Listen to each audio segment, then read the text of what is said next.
तो भगवान शिव ने पूछ लिया कि तुम कौन, क्या चाहती हो मांग लो। उसने कहा जितने जन्म मिले मेरे, जितने जन्म, प्रत्येक जन्म में मैं अपने पति के चरणों की सेवा करूं। समय आया, एक बार करवा का नाम, उस जो पार्वती जी की सहेली थी उसका नाम करवा पड़ गया। करवा पड़कर एक साधारण परिवार में उसका जन्म था। पति के साथ संग में रह रही थी। पति को थोड़ा शरीर में शिथिलता हो गई थी और वो शिथिलता को देखकर पति को लगी प्यास। जब प्यास लगी तो पानी पीने के लिए पति सरोवर के पास गया। जरा ध्यान देना इस पर। पति गया सरोवर के पास में। कई लोग करवा चौथ की बहुत हंसी उड़ाते हैं, माताओं की बड़ी हंसी उड़ाते हैं।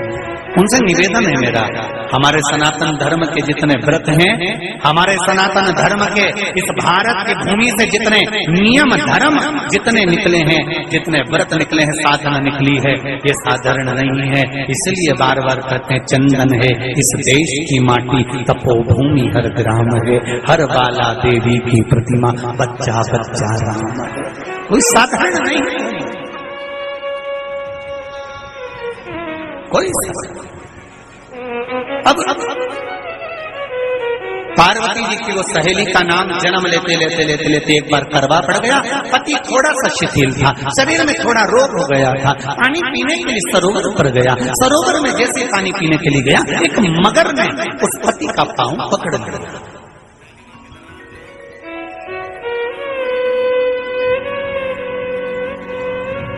बहुत ध्यान दीजिए, हनुमान जी की सेवा करने से राम जी मिल जाते हैं। ध्यान देना।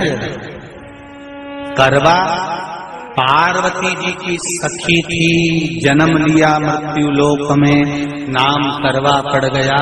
करवा चतुर्थी का व्रत करने से अखंड सौभाग्य हो जाता है। मात्र पार्वती जी की सहेली का व्रत।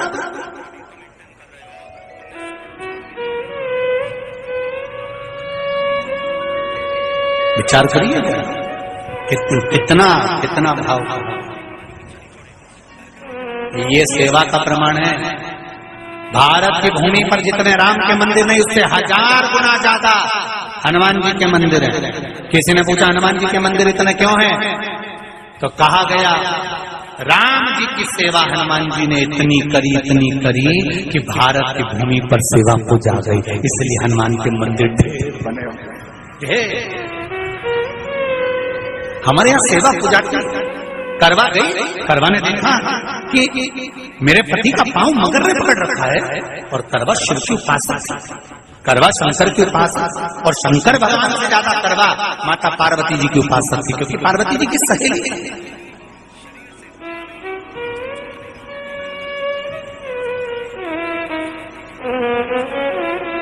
पति का पांव खींच कर मगर पानी में लेकर जा रहा था। करवा आराधना में लगी हुई थी।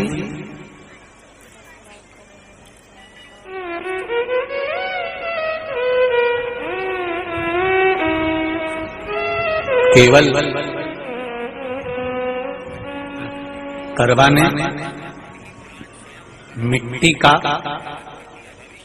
एक गोल भाग ही बनाया था, जिस पर पार्वती जी का जो नीचे का पीठी का होती है उस पर शिवलिंग रखा था। केवल नीचे का भाग का निर्माण ही करा था और करवा के कानों में शब्द पड़ गया।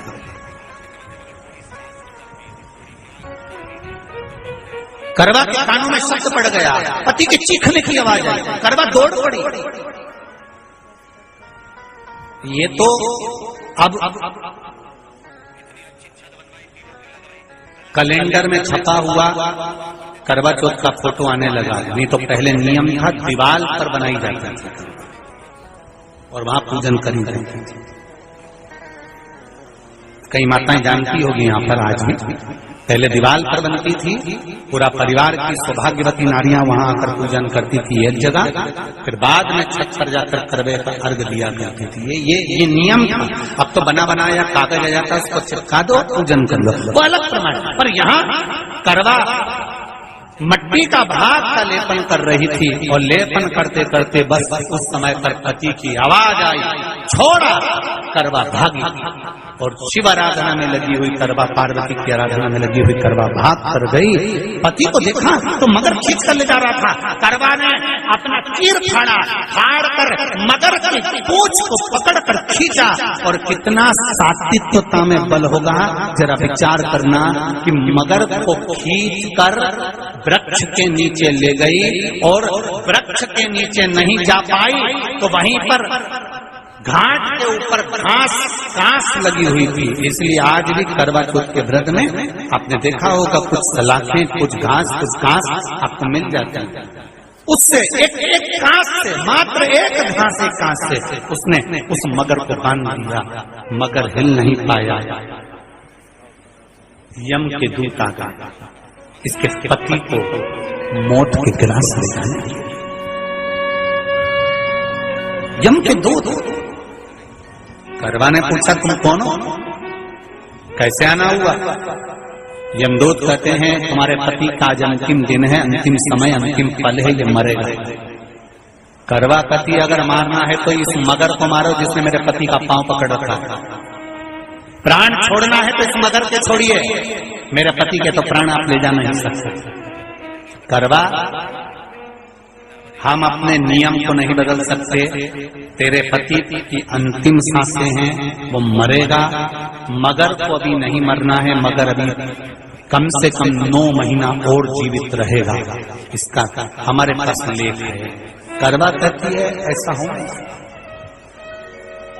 यमदूत खड़े हैं, ले जाने दे नहीं रही। क्रोध आ गया करवा को, हाथ में जल उठाया। अगर एक यमदूत भी मेरे पति को उठाकर ले जाता है तो मैं शिव भक्त माता पार्वती जी की भक्त करवा आपको श्राप दे दूंगी। सब दौड़ पड़े, यमराज के पास चले गए। यमराज ने पूछा तुम दौड़ कर आए हो, क्या हुआ? यमराज पूछते हैं, दूत कहते हैं वो करवा अपने पति को नहीं लाने दे रही। यमराज वहां पर खड़ा हो जाता है। करवा को समझाया, करवा तेरे पति के प्राण जा चुके हैं, तेरा पति अब मरने वाला है, अंतिम क्षण इसको ले जाने दे, इसका आज आखिरी दिन है। मगर को ले जा पर मेरे पति को नहीं। मान नहीं पाया। यमराज जब क्रोध पर अड़ गया तब करवा को क्रोध आया, और क्रोध में आकर जल लेकर करवा ने श्राप देना चाहा यमराज को। यमराज चरणों में पड़ गया, रेन दे करवा, मैं तुझे वर देता हूँ, आज चतुर्थी का दिन है, तेरे पति को मैं जीवन दान देता हूँ।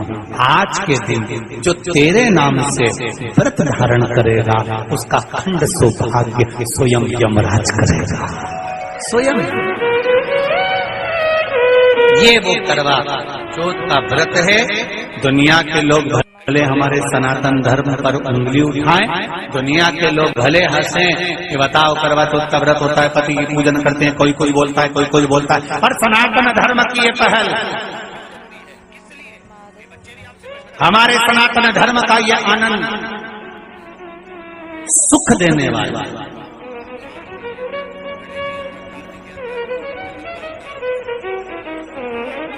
एक बात और कहेंगे आप,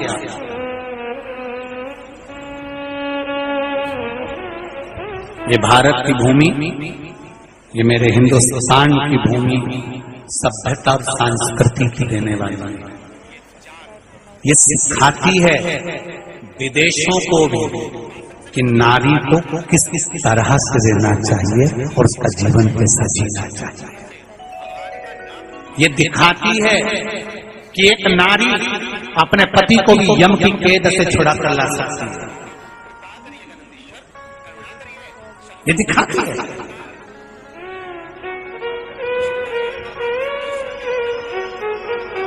करवा का पति जो मगर ने पांव पकड़ रखा था, प्राण छूट रहे थे, वो करवा का पति जीवित रह गया।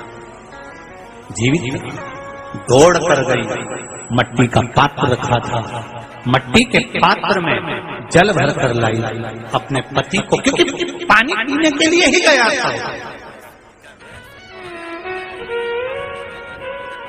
जल पीने के लिए गया था।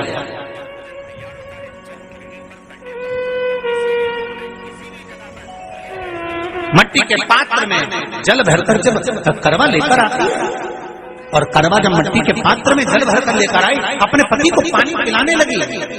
पति उठा, उठकर उसने कहा, इस जल की जरूरत तेरे को है करवा, क्योंकि तूने शिव आराधना के लिए, पार्वती की आराधना के लिए मुख में कोई जल नहीं रखा। पति ने जल का आचमन अपनी पत्नी को कराया। बस वही नियम आज तक हमारे सनातन हिंदू धर्म में चला आ रहा है। करवा चौथ का पति पत्नी को आचमन कराया। ये करवा चौथ की कथा का विस्तार, कई लोग कहते हैं कथा कहाँ से आई, तो आप बता सकते हो इस कथा को, आज की क्लिप को काट कर जनमानस तक भेज सकते हो कि ये कथा का विस्तार आप अपने जीवन में सुनिए। उसके बाद फिर भगवान कृष्ण ने द्रौपदी को इस कथा का वर्णन कराया। फिर एक कथा भगवान कृष्ण ने सुनाई, एक सेठ का प्रसंग, उसके 7 पुत्र थे, एक पुत्री थी, भाइयों की बहन, उसको खाना खिलाना था, भूख के भाई साथ में खाना खाते थे, एक अग्नि का ज्वाला दिखाकर चलनी में से बहन को भोजन करा देना, पति का नष्ट हो जाना, फिर